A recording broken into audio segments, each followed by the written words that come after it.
ছাত্র আন্দোলনের সময় বেশ কিছুদিন কিন্তু অনলাইন প্ল্যাটফর্ম বন্ধ করে দেওয়া হয়েছিল। তখন আমরা অনেকেই ভিপিএন ব্যবহার করে ফেসবুক সহ অন্যান্য অনলাইন প্ল্যাটফর্মের সুযোগ সুবিধা ব্যবহার করেছি।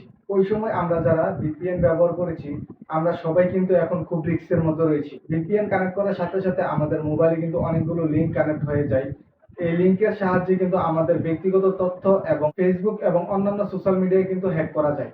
এখন আমাদের মোবাইল থেকে সেই লিঙ্কগুলোকে ডিসকানেক্ট করে দেওয়া আমাদের সকলের জন্য ফরজ হয়ে গেছে।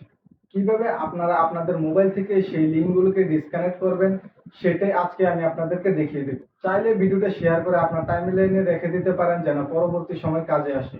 প্রথমে আমরা আমাদের পছন্দের গুগল ক্রোম ব্রাউজারে চলে যাব। তারপর আমরা এখানে থ্রি লাইন্স দেখতে পাচ্ছি, এই থ্রি লাইন্সে ক্লিক করব। ক্লিক করার পর এখানে সেটিংস, আমরা এই সেটিংস অপশনে ক্লিক করব। ক্লিক করার পর আমরা এখানে দেখতে পাচ্ছি প্রাইভেসি এন্ড সিকিউরিটি। সো আমরা প্রাইভেসি এন্ড সিকিউরিটি অপশনে ক্লিক করব। ক্লিক করার পর এখানে আমরা দেখতে পাচ্ছি ফোন অ্যাজ এ সিকিউরিটি কি। সো আমরা এটিতে ক্লিক করব। ক্লিক করে এখানে আমরা দেখতে পাচ্ছি remove all link device. So আমরা এটিতে ক্লিক করব। ক্লিক করার পর আমাদের মোবাইলে যত প্রকার লিঙ্ক কানেক্ট হয়েছিল সবগুলো কিন্তু এখান থেকে অটোমেটিক ডিসকানেক্ট হয়ে যাবে।